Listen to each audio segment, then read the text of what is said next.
and it was a little bit tumultuous throughout those teams.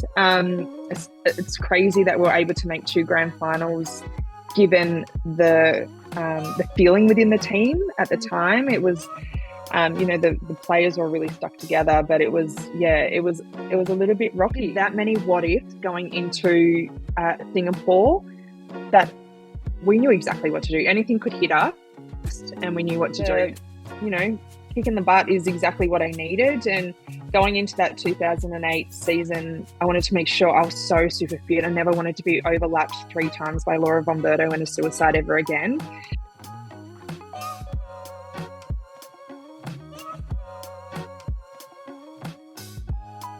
Welcome back to the Sporting Scoop. Today I'm joined by none other than Kim Green. She's got one of the most decorated netball CVs out there, so it's an absolute honour to have her on the podcast today. How are you today, Kim? I'm really well, thanks. Thanks for having me. No worries. So as we do with this podcast, the plan is to sort of take a bit of a walk through your elite career. So I want to start back in the very early days as a teenager with the Sydney Swifts. What was that experience like for you as such a young person involved in that sort of elite environment?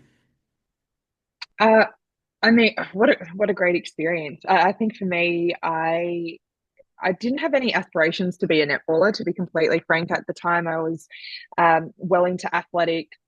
I was a hurdler. I was going for a World Junior time. I clocked one. I needed another one to get through to World Juniors. And I was sort of at that point where I just loved playing sport. It didn't matter what it was. I was, playing basketball and netball and athletics, and I was doing swimming. And I think that's something that our parents really instilled in all of us, is that sport is there to be, to have fun and build really great skills, not just, on or off the court or field or wherever it is.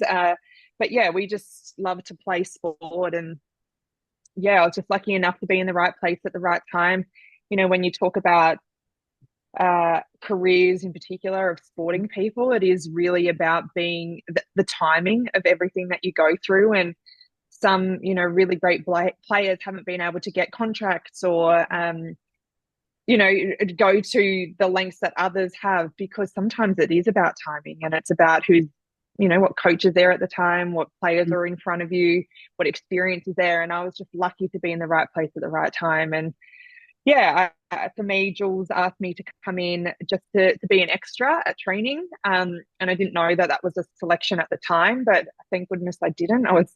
I probably would have been pretty nervous, but for me, it was just about having fun. I remember being slightly daunted, but I also, back then, you didn't get to have the opportunity and the exposure that children have today of the players around, and, how incredibly athletic they were and skillful, and how professional they were as well. So for me, I just kind of went in going, oh, it's another netball training session, and just with some older ladies out on the court, which is fine. And yeah, it was given a contract a couple of weeks later, and that's how it all started. I gave up everything else because there was just no time to be able to do anything else. And Jules made it pretty clear I had to start choosing, which was good. It's exactly what I needed to do. And yeah, it was scary when I first got because then I was like, oh, okay, that kind of means business now. Like, what does this mean? I'm getting paid $500. I actually didn't know I was getting paid until the end of the year. So that's another story. But yeah, nice. I was stoked with the $500. It was a nice little bonus. But yeah, I think for me, right place, right time, and just really lucky to get that opportunity.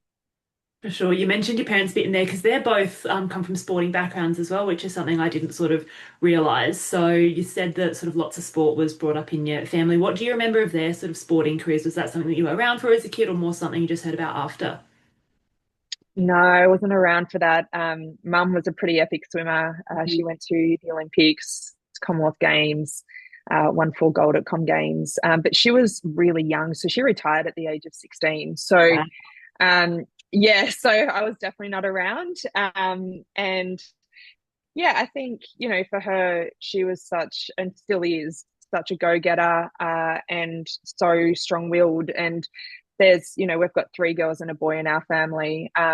alongside my siblings, and they all are really strong. And I look at, the likes of my mum in particular, dad, such a big supporter, but mum in particular really showed the way as to how to, have really good work ethic and, be tough on yourself, but fair as well. All of those great skills that you kind of learn in different phases of your life. But I was really lucky to be exposed to that at a really young age. Yeah, and I suppose that work ethic, she was doing all that elite athlete stuff at such a young age as well. She'd retired at 16. You've got to work hard when you're that age. It's got to be something you really want when you're doing it from that young. So I can certainly see how that would then rub off on the rest of the family as well. Yeah, and I think for mum, she lived in housing commission in Redfern. She didn't have much of anything. Her both her mum and her dad worked extremely hard to give her every opportunity that she had, but sadly, her dad passed away, who was the main driver of her career and helping her get to places. So once, yeah, he had passed, she just actually wasn't able to do all of the things and have the opportunities. And she doesn't look back at all and regret any of it. It was just what it is. And yeah, but yeah, I think it's, really shaped the way all of us, all of the kids into what we do each and every day. And then after the Commonwealth Bank Trophy wrapped up, everything transitioned over to the ANZ Chance, which was probably the biggest exciting step that netball had seen in terms of professionalism. What was the buzz like around the players knowing that that shift was coming between the more professionalisation of the game as well as the merging with New Zealand? Yeah, it was certainly so exciting. It was the first time that we felt seen in a way. The girls prior to us, really paved the way and made sure that there was so many opportunities for the younger girls coming through. And I just remember even in CBT days, you know, the strike that we used to have on the court to make sure that girls are getting paid and all of those things, which for me as a young player coming through, again, exposure to that and understanding that we shouldn't have to do things for free. And that, I had a fantastic leader in Liz Ellis and um, even just the announcement of Whoopi Goldberg and her sports channel and just, what Lizzie's doing at Netball Australia and really shaking things up. That's the kind of leader that we had. We had a leader that was, you know, the glass, like there's no glass ceiling. We just have to fight for it. And, going into the ANZ for me it was so super exciting, 100%. But I also knew what we had gone through and the players before me had gone through to get to that stage. So yeah, super super grateful, but knew there was a long way ahead as well. That this was just the start of something, and obviously a really good springboard into making what it is today. And again, still looking at where we're at. There's still a very long way to go, and I just I loved that part of my career because you got to concentrate on being a netballer a little bit more. And at the time I was working at Athlete's Foot whilst going to training in the afternoons, and everyone was still grinding, but it was a different sense in the fact that we kind of felt like we were going somewhere. Mm. But feeling like you're sort of starting to see that light at the end of the tunnel. And I think that's, as you've mentioned, the players now are continuing to do that. I know it came up in my chat with Tara a bit earlier this year as she's on the ANPA board of year. You're not doing it for yourself now, you're doing it for those generations to come. And I think particularly through netball, that's something that we've seen all the way along, the likes of, Liz Ellis and yourself of that sort of era, then doing it for the next group who then keep just passing on the baton again and again, knowing that they're not necessarily going to benefit from it, but those further down the line will. Yeah, that's exactly right. And we need to keep having conversations and involving every single player in the discussion and the decision as well. That's, as part of AMPAR, that's a really important piece of the puzzle is if we don't include the young ones in these conversations, then they won't know what to do when it's time for everyone else to move on. And that's been, the leadership of, and I honestly think just women doing good things for women and just really backing each other. And I really love what AMP has been able to create over the last 15, 20 years that I've been a part of it, and looking forward to seeing where it goes next. Yeah, it's always exciting seeing everything pop up from that aspect. So when you had that first year at the Swifts, that was also the year you got your first call up into the Diamonds squad. Now I know the sort of evolution of how people found out they made the Diamonds squad and then teams for Test series has obviously evolved. I think it's a bit less brutal now than it was back when you were going through the system.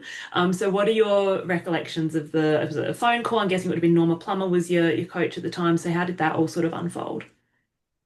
Yeah, it wasn't a phone call. It was we were at camp down in AIS at the time, and it was still pretty brutal. Mm, It wasn't. You were just told in front of the group, and you sat in chairs as the coach read out the team, and you would stand up, and you look at all the girls that are sitting down, and especially for your first call mm, up, that's pretty rough. Like you're kind of looking, going, "Oh goodness!" Like I'm having to stand up here, and I was quite young.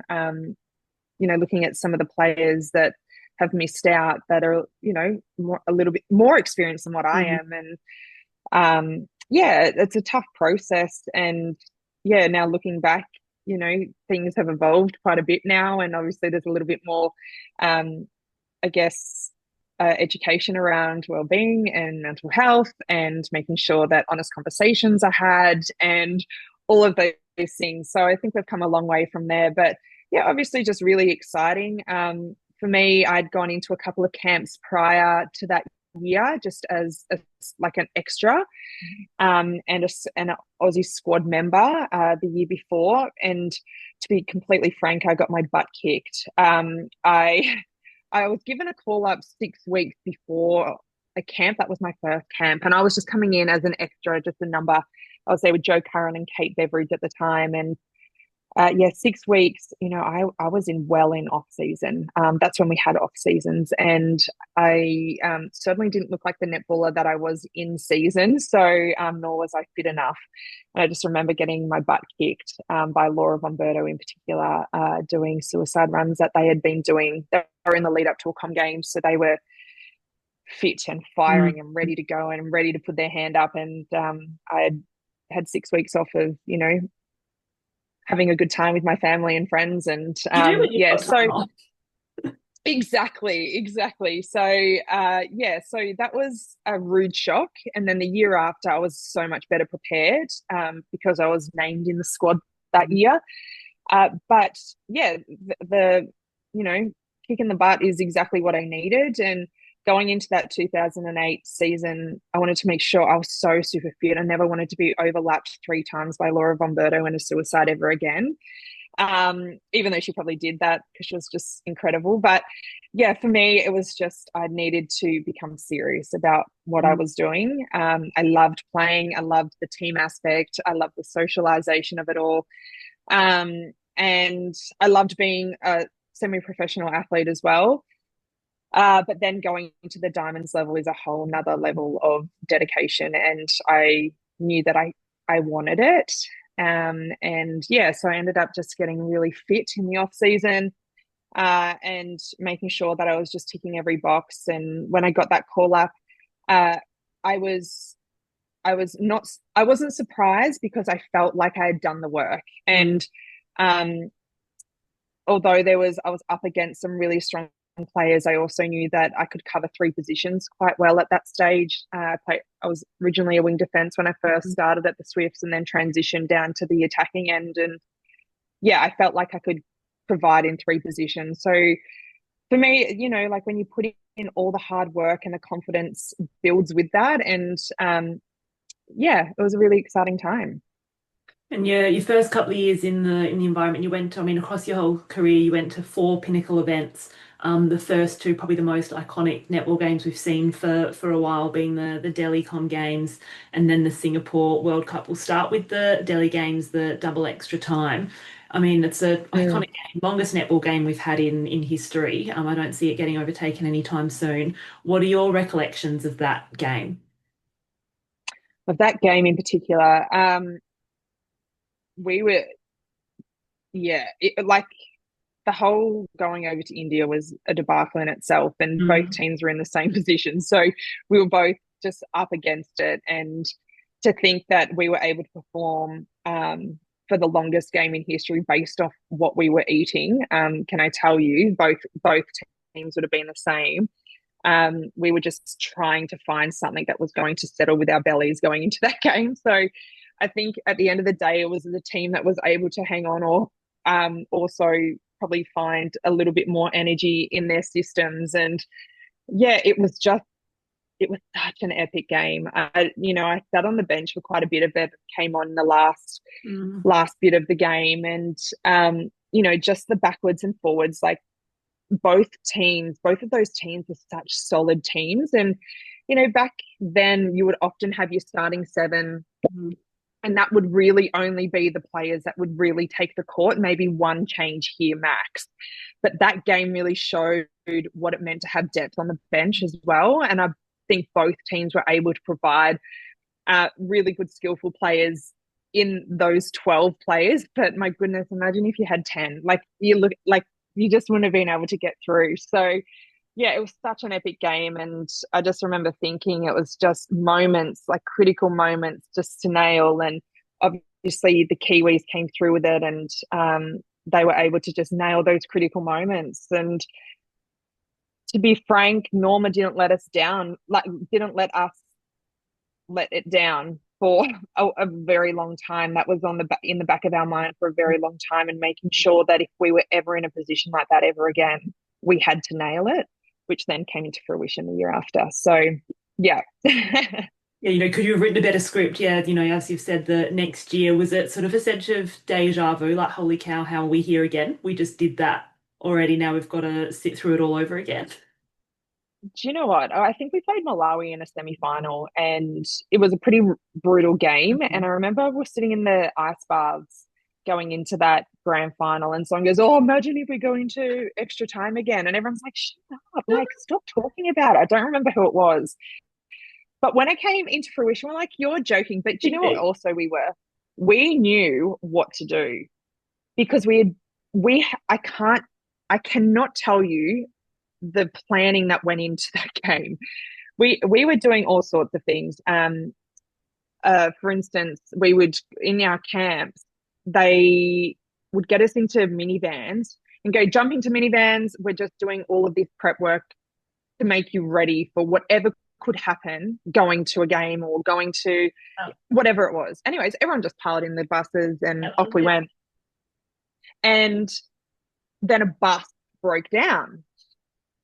And we looked at the team, and they're all shooters in one bus. They were fine to go to the game.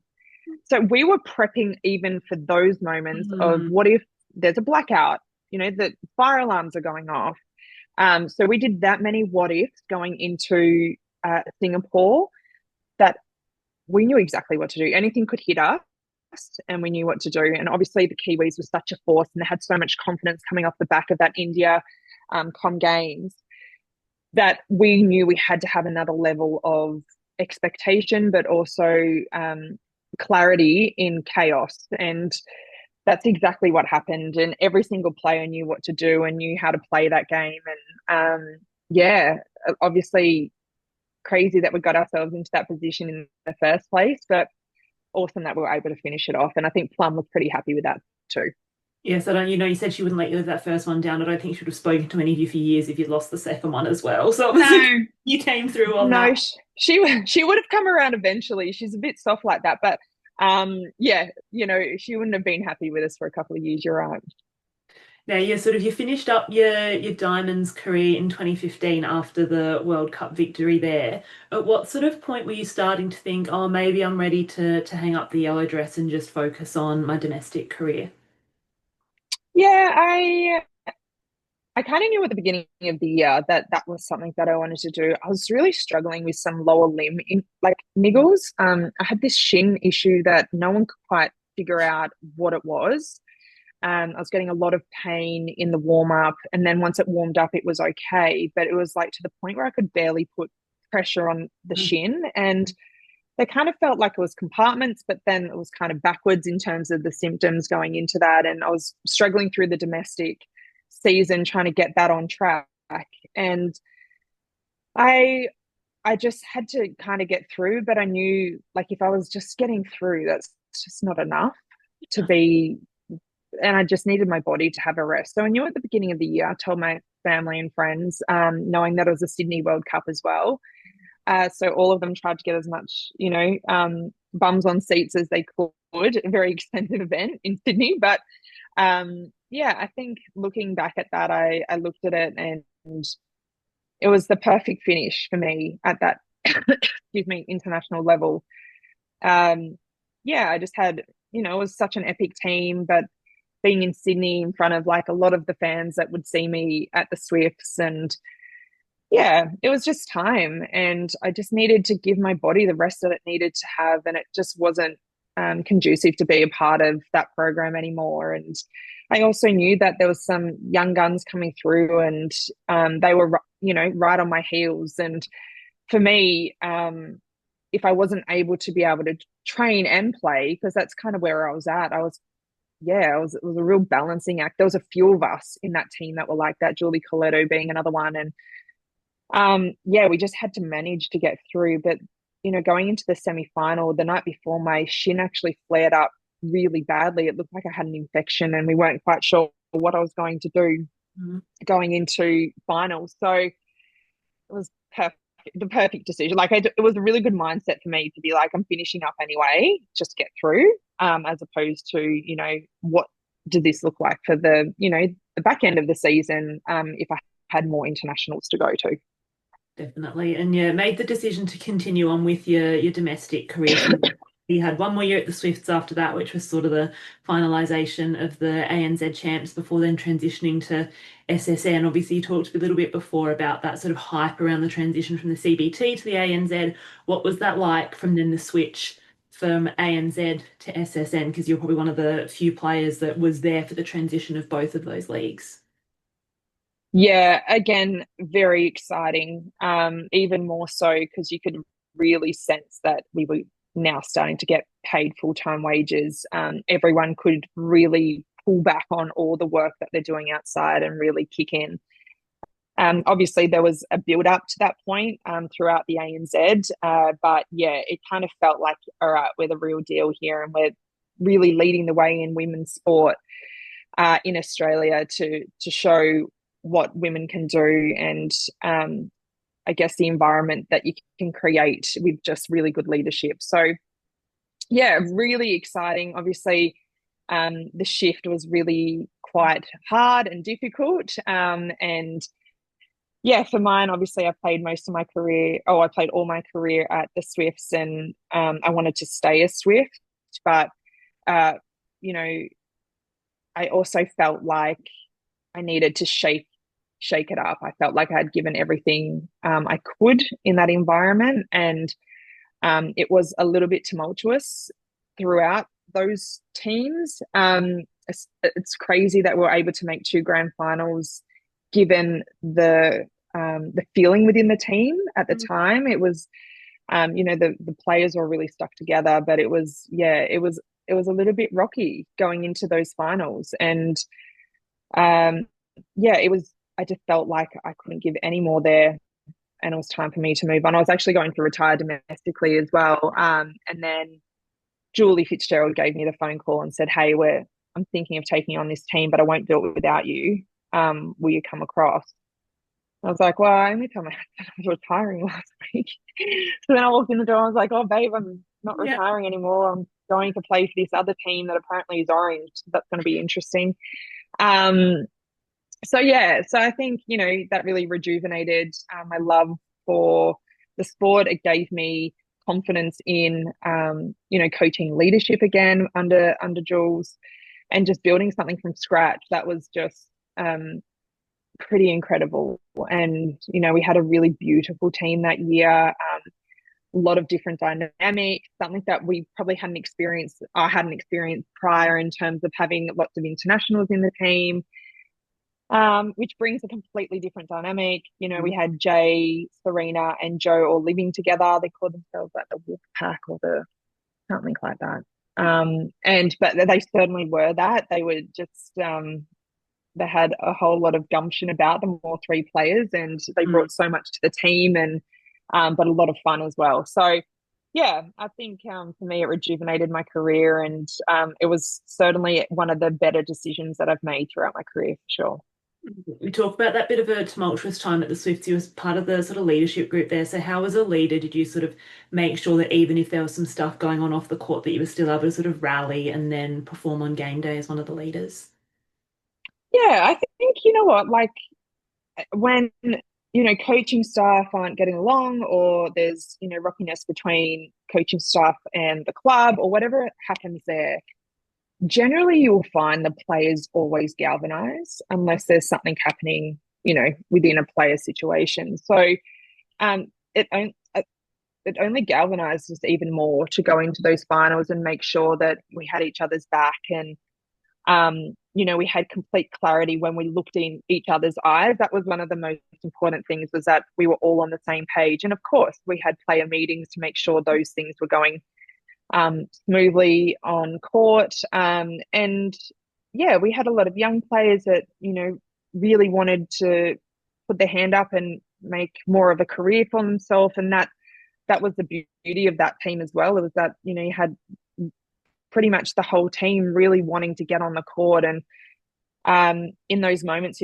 extra time, they're the types of players you want on the court, because they're willing to do anything to get some court time and put their hand up. And now they've turned into, I look at Steph Wood, just classy players, but that's given a sniff of an opportunity, and she wanted more. And yeah, they're the types of players that you want in a team. So for us, we just had a really good playing group that we just stuck together, and we just had really honest conversations with each other, and tried to push out the outside noise as much as possible. But I just remember sitting in the change room post, losing to that second Firebirds team, and everyone just looked gutted because we felt like we had done enough to get there. We had pretty much been up against it, and then like yeah, like it was really quite a divide between the players and the coaching staff. So for us, it was a really sad way to, because we all knew that we were going elsewhere the year Mhm. after, or finishing up. So yeah, like you looked around the room, you're like, oh, I'm never going to play with these players again. Um, and that's exactly what happened. There was a mass exodus, and everyone kind of went their own way. And it would have been great to be able to go into Super Netball with that team, but it just was there was too much going wrong on the outside for us to all stick together and hold tight. We just wouldn't have been able to do it for another year, which I think then in turn you saw happen the year after at the Yeah. Swifts. Yeah, and you said you all sort of scattered to all various different teams. You being one, you and Suze and Pettit both moved over to the Giants. Obviously, in all your club, you've already talked a little bit about building that from the ground up. You were named captain of the team as well, and then halfway through the season, knee injury. So how was that for Yeah. you? Other than you obviously talked a little bit earlier about the shin injury, but I'm guessing was this the first injury that you'd had that meant a significant time out of the game rather than just managing stuff? And how did you then go about navigating that? Yeah, it was. It was my first major injury. And obviously, you just know that you're locked in for another 12 months of sitting on the sidelines and cheering on your teammates. For me, do you know what? I was really disappointed at the time, because I felt like, I was going to retire, got myself back into shape. My body was actually, prepared, Cooperating. and yeah, and just like feeling like it had enough time to, recuperate and get ready for the season. Like I was probably at my fittest then. I had so much going, and then that, a moment like that happens. And Mhm. yeah, I was obviously extremely disappointed, but yeah, I think I also knew that I was in the perfect place to have something like that happen to me. The Giants were doing overs to make sure that I had everything that I ever needed.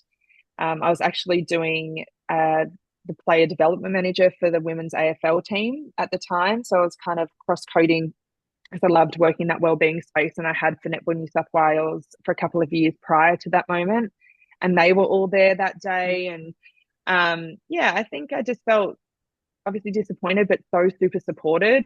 And I knew that, the AFL side of Giants were really going to do everything they could to make sure that I was in a really good space as well. And yeah, it just felt like it was a perfect place to do an ACL, if that makes sense.